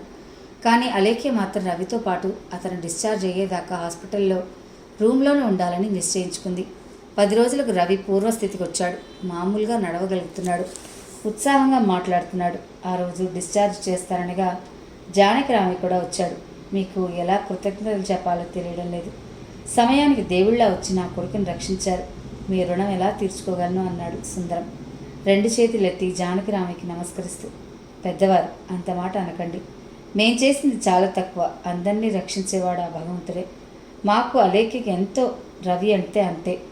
మంచి రోజు చూసి మీ ఇంటికి వస్తామన్నాడు జానకిరామయ్య నవ్వుతూ. మీరు ఎప్పుడు వస్తే అప్పుడే మంచి రోజు. ఈరోజు మా ఇంటికి వచ్చి వెళ్ళాలి మీరు అన్నాడు సుందరం. తప్పక వస్తాం, కానీ ఇప్పుడు కాదు. అలేఖ్య, నువ్వైనా చెప్పు తల్లి, మా ఇంటికి రమ్మని అన్నాడు సుందరం గారు. అలేఖ్య మాట్లాడలేదు, తల ఉంచుకుంది. తప్పక వస్తుంది, మీరు అంగీకరిస్తే శాశ్వతంగా అన్నాడు జానకిరామయ్య నవ్వుతూ నర్మగర్భంగా. అంటే మీ ఇంటి కోడలుగా? అంత అదృష్టమా? పరాచకం కాదు కదా అన్నాడు సుందరం. ఆ మాటకు మురిసిపోతూ సునందకు చాలా ఆనందంగా ఉంది. అందం, అణుకువ, ఐశ్వర్యం ఉన్న అలేఖ్య కోడలుగా వస్తుందంటే నమ్మలేకపోతుంది. పరాచకం కాదు, మీరు అంగీకరిస్తే ఇక పరిణయమే అన్నాడు జానకిరామయ్య. సుందరానికి ఇది ఊహించని బహుమానం, ఆశించని ఆనందం. హై స్కూల్లో టీచర్గా పనిచేసే తనకు చిన్న ఇల్లు తప్పితే వేరే ఆస్తిపాస్తులు ఏమీ లేవు. చిన్నప్పుడే తండ్రి పోవడంతో మేనమామ సహకారంతో టీచర్ ట్రైనింగ్ ఉద్యోగం సంపాదించాడు. తనే ఇంటికి పెద్ద కొడుకు అవడంతో ఎంతో కొంత తమ్ముళ్లకు అండగా ఉండక తప్పలేదు. భగవంతుడి దయవల్ల తామంతా బాగా సెటిల్ అయ్యారు. కానీ పెద్దగా ఆస్తిపాస్తులు ఏమీ సంపాదించుకోలేదు. జానకిరామయ్య అంతటి ఉన్నత కుటుంబం నుంచి కోడలు వస్తుందని తను కలలో కూడా ఊహించలేదు. రవి అదృష్టానికి ఆనందంగా ఉంది అతను. సుందరం ఆనందంతో ఉబ్బి తబ్బిబ్బవుతుండగానే ఎస్ఐ, కానిస్టేబుల్ బూట్లు టక్టకలాడించుకుంటూ వచ్చారు. నేరుగా రవి ఉన్న రూమ్లోకి వెళ్ళారు. ఒకసారి మీరంతా బయటకు వెళ్తారా అన్నాడు ఎస్ఐ. అలేఖ్య, రవి ఫ్రెండ్స్ ఆ రూమ్ నుంచి బయటకు వచ్చారు. మిస్టర్ రవి, మీకు డ్రైవింగ్ లైసెన్స్ ఉందా అన్నాడు ఎస్ఐ. ఉంది సార్ అన్నాడు రవి. బండి సీ బుక్ మీ పేరునే ఉందా? లేదు, మా ఫ్రెండ్ రవికిరణ్ పేరు మీద ఉంది సార్. నా బండి ట్రబుల్ ఇస్తే మా ఇంటి పక్కనే ఉండే నా క్లాస్మేట్ కిరణ్ బండి తీసుకుని వెళ్ళాను సార్. అతను బెంగళూరు వెళ్ళిన మూలంగా అతనికి ఇంకా తెలియకపోవచ్చు. ఈ విషయం ముందే ఎందుకు చెప్పలేదు? మీరు అడగలేదు కదా సార్. నాకు చెప్పాలని కూడా తెలియలేదు. ముందే చెప్పుంటే పని కాస్త తేలికయ్యేది కదా. బండి వెనకాల రవి అని ఉంటే నీదే అనుకున్నా. అది రవికిరణ్ అనే నీ ఫ్రెండ్దని తెలిసాక మా ఆలోచన వేరుగా పోయింది. యాక్సిడెంట్ చేసిన డ్రైవర్ దొరికాడు. నెంబర్ ప్లేట్ తయారు చేసే చోట ఎంక్వైరీ చేస్తే వాడు తయారు చేయించిన నెంబర్ ప్లేట్స్ షాపు వాడి వివరాలు దొరికాయి. దాన్ని బట్టి వాడిని పట్టుకున్నా. మరి నా మీద ఎందుకు యాక్సిడెంట్ చేశాడు సార్ అన్నాడు రవి ఆశ్చర్యంగా. నువ్వు హెల్మెట్ పెట్టుకోవడం వల్ల నీ మొహం వాళ్లకు తెలియలేదు. బండి నెంబర్ ప్లేట్ని బట్టి రవికిరణ్ అనుకున్నారు, యాక్సిడెంట్ చేశారు. అనుమానం మాజీ ఎమ్మెల్యే కొండలరావు మీదకు పోయినట్టు వాళ్ళు లారీ నెంబర్ని యాక్సిడెంట్ చేసిన లారీకి తగిలించారు. రవికిరణ్ని మాత్రం ఎందుకు చంపాలంటున్నారు సార్? రవికిరణ్ నీకు బాగా క్లోజా? లేదు, ఇంటి పక్కనే ఉంటాడు కాబట్టి అప్పుడప్పుడు మాట్లాడుకుంటాం. ఆ రోజు ఆలస్యం అయిపోతుందని తప్పని పరిస్థితుల్లో అతని బండి తీసుకున్నానండి. రవికిరణ్కు లేని అలవాట్లేదు. పైకి కనిపించేంత మంచివాడు కాదు. డ్రగ్స్, క్రికెట్ బెట్టింగ్స్లో బాగా ఆరితేరాడు. బెట్టింగ్స్లో చాలా బాగా పెట్టి ఆ ముఠాతో గొడవలు పెట్టుకున్నాడు. వాళ్ళతో తేడా వస్తే ప్రాణాలతో ఉండనివ్వరు. వాళ్ళు ప్రొఫెషనల్ క్రిమినల్స్. అవునా? ఆశ్చర్యపోయాడు రవి. నీకు తెలియని విషయాలు చాలా ఉన్నాయి. కిరణ్కు సుధాకర్కు పడదు. ఆ విషయం తెలిసిన బెట్టింగ్ ముఠా సుధాకర్ తండ్రి కొండలరావు లారీ నెంబర్ తగిలించి ఆ లారీతో హత్యా ప్రయత్నం చేశారు. అందుకే వాళ్ళు యాక్సిడెంట్ చేశాక పారిపోక అందరూ ఆ లారీ నెంబర్ చూసే అవకాశం ఇచ్చి ఆ తర్వాత పారిపోయారు. ఎనీహౌ యు ఆర్ లక్కీ అన్నాడు ఎస్ఐ. Thank you sir. అవసరమైతే నిన్ను పిలుస్తాం. నువ్వు ఒకసారి స్టేషన్కి రావాల్సి ఉంటుంది అన్నాడు. అలాగే సార్ అని రవి చేతులు జోడించి నమస్కారం పెట్టాడు. రవి భుజం తట్టి ఎస్ఐ, కానిస్టేబుల్ వెళ్ళిపోయారు. అతను కిరణ్ మోటార్ సైకిల్ తీసుకురావడం ఏమిటో, వాళ్ళు తనను కిరణ్ అనుకుని యాక్సిడెంట్ చేయడం ఏమిటో అంతా మిస్టరీగా ఉంది. తను లేచిన వేళా విశేషం మంచిది కాబట్టి బ్రతికి బయటపడ్డాడు. తనకేదైనా జరిగితే అలేఖ్య అన్యాయం అయిపోయేది. తన తల్లి తండ్రి తల్లడిల్లిపోయేవారు. ఎస్ఐ తెలివైనవాడు, మంచివాడు కాబట్టి సరైన నేరస్తుని గుర్తించగలిగాడు. లేకపోతే అందరినీ అనుమానిస్తూ నిందితుల్ని చేసే అమాయకుల్ని కోర్టు చుట్టూ తిప్పేవాళ్ళు. జానకిరామయ్య, సుందరం, సునంద అందరూ రవి ఉన్న రూమ్లోకి వచ్చారు. పోలీసులు వచ్చారు కదా, ఏమన్నారన్నాడు సుందరం. జరిగిందంతా చెప్పాడు రవి. మై గాడ్, అకారణంగా నా బిడ్డ బలైపోయాడు కదా అన్నాడు సుందరం ఫీల్ అవుతూ. రోజులు బాగోలేవు. ఎవరినీ నమ్మడానికి లేదు. ఎవరినీ మోటార్ సైకిల్ తీసుకోకని చెప్తూనే ఉన్నాను. ఎంత గండం తప్పింది అంది సునంద. రవి అవేం వినిపించుకోలేదు. అలేఖ్య అన్నాడు రవి చుట్టూ చూస్తూ. ఆమె కనిపించకపోవడంతో డిశ్చార్జ్ షీట్ తీసుకురావడానికి వెళ్ళిందంది లలిత. రవి నెమ్మదిగా మంచం మీద లేచి కూర్చున్నాడు. రవి, శుభవార్త. నువ్వు చెప్పకపోయినా జానకిరామయ్య గారు చెప్పారు అన్నాడు సుందరం. ఏమిటి నాన్న శుభవార్త అన్నాడు రవి. అలేఖ్య మన ఇంటికి కోడలు కాబోతుందనే విషయం ఇప్పుడే జానకిరామయ్య గారు చెప్పారు. చాలా సంతోషం రవి. అలాగా, సారీ నాన్న, నాకు ఇష్టం లేదు, ఈ పెళ్లి జరగదు అన్నాడు రవి చాలా ఖచ్చితంగా. సునంద, సుందరం గుండెల్లో ఒక్కసారిగా బండరాయి పడింది. వేడి పెనంపై నీటి చుక్కలా వాళ్ళ ఆనందం క్షణంలో ఆవిరైపోయింది. ఆశల సౌధం ఒక్కసారి కూలిపోయినట్లయింది. సుందరం, సునంద నిశ్చేషులయ్యారు. వారిద్దరికీ నోట మాట రాలేదు. కొడుకు మృత్యుద్వారం దాకా వెళ్ళి వెనక్కి వచ్చాడనే ఆనందం ఒకవైపు, కోడలుగా వస్తుందనుకున్న అమ్మాయి సింహద్వారం నుంచే వెనక్కి వెళ్ళిపోతుందన్న బాధ మరోవైపు వారి మస్తిష్కాన్ని స్తంభించిపోయేలా చేసింది. ఏరా, ఏమైంది నీకు అన్నాడు కంగారుగా సుందరం. యాక్సిడెంట్లో తలకేమైనా గాయమై గతం మర్చిపోయి అలా మాట్లాడుతున్నాడా? కాలేజీలో 4 ఏళ్లుగా ప్రేమించుకుని తీరా పెద్దలు అంగీకరించాక ఊహించని ఆ నిర్ణయం ఏమిటి? 10 రోజుల నుంచి రాత్రనక పగలనక అలేఖ్యపడిన కష్టం చూశాక కృతజ్ఞుడిలా రవి అలా ఎలా అనగలుగుతున్నాడు? ఇప్పుడు అందరికీ తెలిసాక వీడు నో అంటే ఆ పిల్ల పరిస్థితి ఏమిటి? ఎంత అప్రతిష్ట! సుందరం ఆలోచనలు పరిపరి విధాలు పోతున్నాయి. ఇప్పుడు ఇక్కడ చర్చించేది మామూలు విషయం కాదు నాన్న. ఇంటికి వెళ్ళాక తాపీగా మాట్లాడుకుందాం అన్నాడు రవి అసహనంగా. అది కాదురా. సునంద ఏదో విధంగా రవిని అనునయించి ఒప్పించాలనుకుంది. తల్లి చెప్పబోయే విషయం వినిపించుకోలేదు. పెద్దింటి అమ్మాయి తన కోడలుగా వస్తుందనే ఆశ కలగా చెదిరిపోతుందనగానే షాకింగ్గా ఉంది ఆమెకి. చుట్టాలకు, స్నేహితులకు గొప్పగా చెప్పుకోవచ్చని, కార్లల్లో ఊరేగవచ్చనని ఆశ అడియాస అయినట్లుగా ఉంది. జానకి రామయ్య అలేఖ్య మౌనంగా ఉన్నారు. వాళ్ళ మౌనం మరింత బాధించింది సునందనం. ఎందుకు చేసుకో రవి, ఏమిటి నీ అభ్యంతరం అని కూడా ఆ పెద్ద మనిషి కానీ 10 రోజులుగా అంటిపెట్టుకుని ఉన్న అలేఖ్య కానీ ఎందుకు అడగడం లేదు? ఈ 10 రోజుల్లోనూ నిన్నటిదాకా బాగానే ఉన్నారే, ఎక్కడా దెబ్బలాడుకున్న సూచనలు కూడా లేవే అనుకుంది సునంద. రవిని నిదానంగా ఆలోచించుకొనివ్వండి, తొందర పెట్టకండి. పెద్దవాళ్ళం మనం అనేకం అనుకుంటాం, ఆచరణ మన చేతుల్లో లేదుగా అన్నాడు జానకి రామయ్య. పెళ్లి చేసుకునేవాడు పరాయి ఆడపిల్ల చేత పగలు రాత్రి ఎందుకు సేవ చేయించుకున్నాడు అన్నాడు సుందరం ఆవేశంగా. ఈ సంబంధం చెడిపోవడం సుందరానికి ఏమాత్రం ఇష్టం లేదు.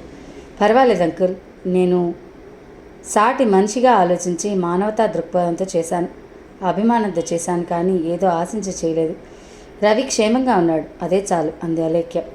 ఆమె మొహంలో సంస్కారం ఉట్టిపడుతోంది. అది నీ పెద్ద మనసు తల్లి. రవి అలా ఎందుకు మాట్లాడుతున్నాడో నాకు అర్థం కావడం లేదు. రవితో ఇంటికి వెళ్ళాక నేను మాట్లాడతాను, నువ్వు బాధపడకు తల్లి అన్నాడు సుందరం అలేఖ్య చేతులు పట్టుకుంటూ. భలేవారే అంకుల్, మీరు ఇంకా నిశ్చితగా బయలుదేరండి, ఇది discharge sheet. All the best Ravi అంది అలేఖ్య చేయి ఊపుతూ. అప్పటికే రవి బుక్ చేసిన క్యాబ్ రెడీగా ఉంది. మా కారులో డ్రాప్ చేస్తాం కదా, క్యాబ్ ఎందుకు చెప్పావు అన్నాడు జానకి రామయ్య. పర్వాలేదు అంకుల్, చాలా థ్యాంక్స్ అండి, ఇప్పటికే మీకు చాలా శ్రమ ఇచ్చాం, మీ మేలు జన్మలో మర్చిపోను అన్నాడు రవి. సామాన్లు తీసుకుని క్యాబ్లో పెట్టారు. రవి కారులో ముందు కూర్చున్నాడు, సుందరం సునంద వెనక్కి కూర్చున్నారు. జానకి రామయ్య, అలేఖ్య, రామ్మోహన్, శేఖర్, లలిత వచ్చి బాయ్ చెప్పారు. రవి అందరికీ నమస్కారం పెట్టాడు. క్యాబ్ కదిలింది. రవి అలా ఎందుకు అలేఖ్యను చేసుకోనన్నాడో శేఖర్, లలితలకు అర్థం కాలేదు. రవికి ఏమైంది, పిచ్చి పట్టిందా అన్నాడు శేఖర్.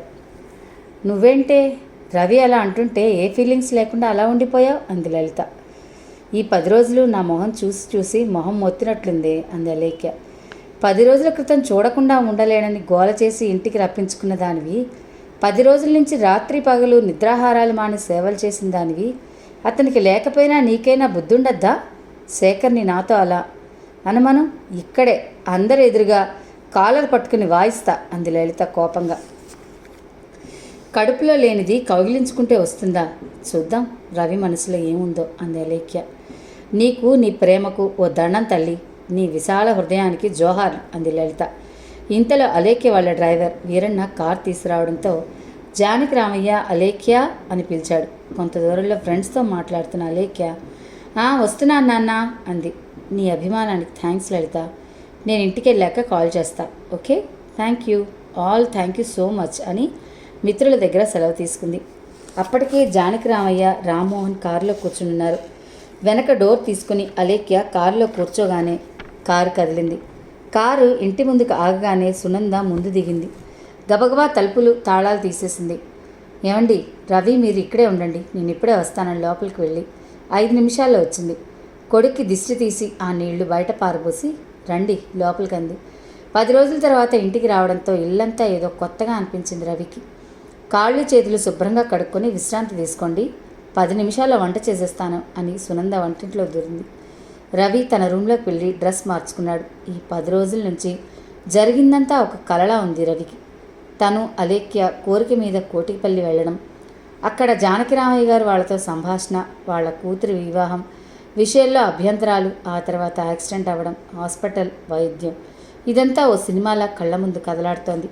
ఓ గంట తర్వాత భోజనాలు అయ్యాక హాల్లో సుందరం, సునంద, రవి కూర్చున్నారు. ఆ పిల్లకు అన్యాయం చేస్తావా రవి అంటూ ప్రారంభించింది సునంద.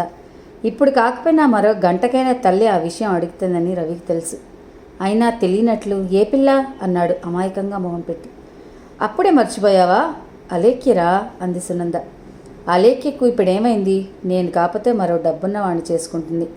నిన్ను రేపు వృద్ధాప్యంలో నేను కాకపోతే ఎవరు చూస్తారు అన్నాడు రవి.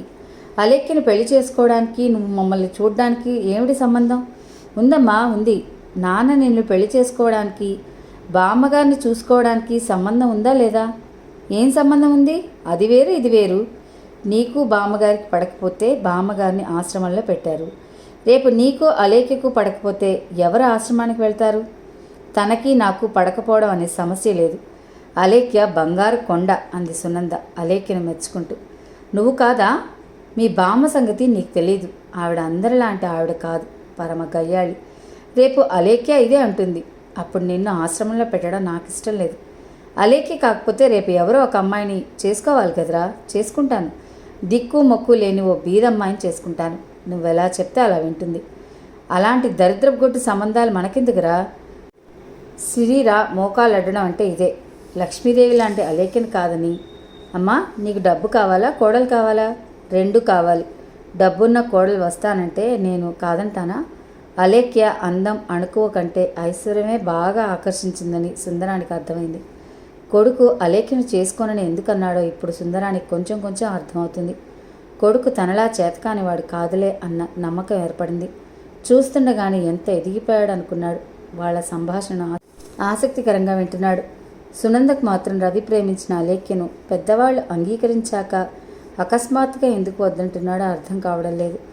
కొడుకు పెద్ద ప్రమాదం నుంచి బయటపడ్డాడని కోరుకున్న అమ్మాయి కోడలుగా వస్తుందని ఆనందపడుతుంటే రవి తలతిక్క వాదన ఏమిటో కొడుక్కి ఎలా నచ్చజెప్పాలో సునంద ఆలోచనలు తలపెట్టుకుంది. సరే, బామ్మగారు 80 ఏళ్ల వయసులో పరమ గయ్యాళి, అందుకే ఆశ్రమంలో పెట్టారు. మరి బాబాయిలు ముగ్గురు 3 నెలలు చూస్తున్నారుగా, మరి వాళ్ళకి గయ్యాళి కాదా? ఏమోరా నాయన, వాళ్ళెలా భరిస్తున్నారో. నాన్నగారు 4 అన్నదమ్ములు కాబట్టి తలో 3 నెలలు భరిస్తున్నారు. మరి మీకు నేనొక్కడనే కదా. అయితే ఈ ఇద్దరికీ పడకపోతే సంవత్సరం అంతా ఎవరిని వదులుకోవాలి, ఎవరిని భరించాలి? అలేఖ్య చదువుకున్న పిల్ల, చెప్తే అర్థం చేసుకుంటుంది. అలేఖ్యను పువ్వుల్లో పెట్టి చూసుకుంటాను. బామ్మగారు కూడా అప్పుడు నిన్ను కోడలుగా చేసుకున్నప్పుడు ఇలాగే అనుకునుంటారు. అవునా? ఏమిట్రా మాట్లాడితే బామ్మగారు బామ్మగారు అంటావు? ఆవిడ సంగతి నీకేం తెలుసని? నాకు తెలీదమ్మా. ఆవిడ 4 కొడుకుల్ని సమానంగా నవమాసాలు మోసిందని, 3 మాసాలకు మించి మోయలేనని ఒక్కొక్కళ్ళని దింపేసుకోలేదని, వాళ్ళకి సమానంగా సేవ చేసిందని, తన పొట్ట మార్చుకుని 4 పెట్టి తన పస్తులుంటుందని, చిన్నప్పుడే భర్త పోయిన 4 విద్యాబుద్ధులు చెప్పించిందని, అకారణంగా ఆవిడ 80 ఏళ్ల వయసులో 3 నెలలు ఒకసారి ఊరూరా తిరుగుతున్నారని నాకు తెలీదమ్మా. అటువంటి దుస్థితి నీకు రాకూడదనే అమ్మా. డబ్బున్న అమ్మాయి నీకు కోడలుగా రాకూడదని కోరుకుంటున్నాను అన్నాడు రవి. అంటే నేను దుర్మార్గురాలనేనా? ఆవిడ్ని హింసించి బాధ పెడుతున్నాననే కదరా నీ ఉద్దేశం? అంది సునంద కోపంగా. ఊరంతా అనే మాట అదే కదమ్మా. నిజం నీకు తెలుసు, నోరు లేని నాన్నకు తెలుసు. నాకేం తెలుసమ్మా అన్నాడు రవి. పెళ్ళైన కొత్తలో నన్ను కోడరికంతో ఎంత రాచి రంపాన పెట్టిందో నీకు తెలుసా? ఇన్నాళ్ళు నాకేం తెలియదమ్మా. ఊరంతా కోడై కూస్తుంటే నాకు పిల్లనివ్వడానికి అదే పెద్ద అభ్యంతరమై కూర్చుంటే అప్పుడు తెలిసిందమ్మా మనం నిజంగా మానవత్వం ఉన్న మనుషులం కాదని అన్నాడు రవి ఆవేదనగా. సునందకు నోట మాట రాలేదు. ఇన్నాళ్ళు కట్టుకున్న వాణ్ణి దబాయించి ఆడించి తను అనుకున్నది సాధించగలిగింది. కానీ చెట్టంత కొడుకు అడిగే నాటికి తన దగ్గర సమాధానం రావట్లేదు. ఐశ్వర్యవంతురాలైన అలేఖ్యను వదులుకోవడానికి సిద్ధంగా లేదు. సరే, నన్నేం చేయమంటావో చెప్పు అంది సునంద. ఎలాగైనా రవిని మెప్పించాలని. అలేఖ్యను నాకంటే నువ్వు ఎక్కువగా ప్రేమించినట్లుగా ఉంది. ఒక్క కండిషన్ అంగీకరిస్తే నీ మాట ప్రకారం చేసుకుంటానన్నాడు రవి ఆఖరికి. సునంద మొహం ఒక్కసారిగా వెళ్ళిపోయింది. ఏముంది, ఆ ముసలావణ్ణి మన ఇంటికి తీసుకురమ్మంటావు అంతే కదా అంది. అవసరమైతే ఆ విషయం కాస్త త్యాగం చేద్దామని. కాదు అన్నాడు రవి. మరి అంది సునంద నొసలు చిట్లించి. చెప్తా, నువ్వు కూడా విను నాన్న అన్నాడు రవి మాట పలుకు లేకుండా. చెవులు కళ్ళు అప్పగించి వాళ్ళ సంభాషణంతా చూస్తూ వింటూ నోరు మూసుకుని కూర్చున్న సుందరంతో. సుందరం కూడా రవి ఏం చెప్తాడా అని కుతూహలంగా చూస్తున్నాడు. అమ్మా, నీ కోరిక మీద నేను ప్రేమించిన అమ్మాయిని చేసుకుంటాను. కానీ మా హనీమూన్ ట్రిప్ ఎక్కడో తెలుసా అన్నాడు రవి. డబ్బున్న అమ్మాయి కదరా, ఏ సింగపూరో ఆస్ట్రేలియానో వెళ్తారు. దానికి పెద్ద తెలిసేదేముంది అన్నాడు సుందరం వెటకారంగా సునంద కేసు చూస్తూ. వాణ్ణి చెప్పనివ్వండి, మధ్యలో మీరేమిటి అంది సునంద విసుగ్గా. నేనేమిటో ఈ రోజుకి నీకు తెలిస్తే కదా అన్నాడు సుందరం నెమ్మదిగా. సునంద సుందరం వైపు కొరకరా చూసింది. నువ్వు చెప్పు నాన్న అంది రవిని. ఓ 3 రోజులు ఆసరా ఆశ్రమంలో ఉండొస్తాం అన్నాడు రవి. నీకేం మతిపోయిందా? నీ పిచ్చితో పడుచు పిల్లని ఆశ్రమాల చుట్టూ తిప్పుతావా అంది సునంద. డబ్బున్న పిల్లకి కష్టం కలగకూడదని, ముసలవాళ్లనే ఆశ్రమాల చుట్టూ తిప్పాలని ఏమైనా ఉందా అన్నాడు రవి. ఎవరి పిచ్చి వాళ్ళకి ఆనందం. సరే వెళ్ళండి. నువ్వు అలేఖ్యతో పెళ్లికి ఒప్పుకున్నావు, అదే చాలు అంది సునంద. 7 వారాల నగలతో లక్ష్మీదేవి నట్టింట నడియాడుతుందనే ఆనందం సునందకు. ఆ రోజు చర్చ అక్కడితో ముగించి రవి తన గదిలోకి వెళ్ళిపోయాడు. వెంటనే సెల్లో అలేఖ్యకు కాల్ చేశాడు. అలేఖ్య అవతల సెల్ ఆన్ చేయగానే, డన్, మీ నాన్నగారికి చెప్పు ముహూర్తాలు పెట్టించమని, శ్రావణ మాసం వచ్చేస్తోంది అన్నాడు అలేఖ్యతో. థ్యాంక్ యూ రవి అంది అలేఖ్య సంతోషంగా. పెద్దలు మాట్లాడుకున్నాక శ్రావణ పౌర్ణమి రోజున దేశమంతటా స్వాతంత్రం వచ్చిన ఆగస్టు 15న రవి తన స్వాతంత్రాన్ని అలేఖ్యకు ఆనందంగా ధారపోసి అలేఖ్యను ఆహ్వానించాడు. అలేఖ్య వంటింటి సామాన్ల దగ్గర నుంచి వెర్నా కారుతో సహా అత్తింట్లో అడుగుపెట్టింది. పసుపు పారాణి ఆరకముందే, శోభను అనుభూతులు అనుభవించకముందే రవి అలేఖ్య ఆసరా హనీమూన్ ట్రిప్కి రెడీ అయ్యారు. వచ్చిన బంధువులంతా వెళ్ళిపోయారు. ఒక్క పూట 25 విస్తరులు లేచిన ఇంట్లో నుంచి వచ్చిన అలేఖ్యకు కేవలం తమ 2 జంటలే భోజనానికి కూర్చోవడం ఏమాత్రం నచ్చడం లేదు. తాతయ్య, బామ్మ, అమ్మమ్మ, బాబాయ్, పిన్ని, పిల్లలు లేని ఆ ఇంట్లో వాతావరణం అన్నీ ఉన్నా ఏదీ లేనట్లుగా ఉంది. తమకు పోస్టింగ్ ఆర్డర్స్ వచ్చేలాగా ఈ ఇంటికి జీవకళ తీసుకురావాలనుకుంది అలేఖ్య. ఆసరాకు హనీమూన్ అన్నారు మీ అబ్బాయి. ఎలాగూ రేపు శనివారం నా బర్త్డే అత్తయ్య గారు. ప్రతి బర్త్డే వినూత్నంగా జరుపుకోవడం నాకు అలవాటు. మామూలుగా అందరినీ పిలవడం, కేక్ కట్ చేయడం, స్వీట్స్ పంచడం చేయను. నలుగురు అన్నార్థులకు ఆదుకోవడమే, అనాథలకు ఆశ్రయం కల్పించడమే, మానసిక వికలాంగులు అంధుల దగ్గర కూర్చుని కబుర్లు చెప్పి మనకు తోచిన సహాయం చేయడం వంటివి చేస్తాను. ఈసారి ఏం చేయాలో అని ఆలోచిస్తున్నా అత్తయ్య గారు అంది అలేఖ్య. సునంద మాట్లాడలేదు. ఎలాగూ ఆసరాకి వెళదాం అనుకుంటున్నాగా, వాళ్ళందరికీ భోజనాలు పెట్టి పళ్ళు పంచుదాం అన్నాడు రవి. Wonderful idea. చూసారా మామయ్య, మీ అబ్బాయి ఎంత సంస్కారవంతులో. ఇటువంటి బిడ్డను కన్న మీరు అదృష్టవంతులు అంది. నిజమే తల్లి అన్నాడు సుందరం. అన్నాడే గాని వృద్ధుల ఆశ్రమం పేరు చెప్పగానే గుండెల్లో ఎక్కడో కలుక్కుమంది. మామయ్య, ఈ రోజుల్లో కన్నవాళ్ళు పిల్లలకు భారమైపోయారు. ఈరోజు వాళ్ళని నిర్లక్ష్యం చేస్తే రేపు కావాలంటే వస్తారా? వృద్ధులు ఇంట్లో తిరుగుతుంటే వాళ్ళ అనుభవాలతో చెప్పే సలహాలు పాటిస్తుంటే ఎంత హాయి. వాళ్ళ అభిమానం వెలకట్టలేనిది. వృద్ధులు లేని ఇల్లు జీవం లేని శరీరం లాంటిది. మన కోసం ఎన్నో త్యాగాలు చేసి మన కాలిలో ముళ్ళు గుచ్చుకుంటే వాళ్ల గుండెల్లో గుణపం గుచ్చుకున్నట్టు భావించే తల్లిదండ్రులు లేని లోటు తీర్చలేనిది. అవునా మావయ్య అంది అలేఖ్య. తన మాటలకు అత్తయ్య మావయ్య రియాక్షన్ పరిశీలిస్తూ గొంతులో పచ్చి వెలక్కాయ పడ్డట్టు కక్కలేక మింగలేక అవునమ్మా అవునమ్మా అన్నారిద్దరు కోరస్గా. తండ్రి అసమర్థత, తల్లి గయ్యాళితనం తెలిసిన వాడవడం మూలంగా రవి నిర్లిప్తంగా వింటున్నాడు. ఈ ముసలిది చస్తే గాని నాకు మనశ్శాంతి లేదు. ఈవిడ ఇంట్లో ఉంటే పచ్చి మంచినీళ్ళు ముట్టను. అడ్డమైన వాళ్ళకి వండి పెట్టడానికి నేనేం పని మనిషిని కాను. ఇక్కడ ఎస్టేట్లేం లేవు అని అమ్మ గొడవ చేయడం, నాన్న బతిమలాడటం ఎన్నోసార్లు జరిగింది. అమ్మకు ఎదురు చెప్పలేక బామ్మగారిని ఆశ్రమంలో చేర్పించినందుకు నాన్న ఎప్పుడూ గిల్టీగా ఫీల్ అవుతూనే ఉంటాడు. రేపు రవి నేను ఆశ్రమానికి వెళ్తాం. మాతో పాటు మీరు వస్తున్నారు కదా అత్తయ్య అంది అలేఖ్య. సునందకి ఏమాత్రం ఇష్టం లేదు. డబ్బున్న కోడలికి ఎదురు చెప్పే ధైర్యమూ లేదు.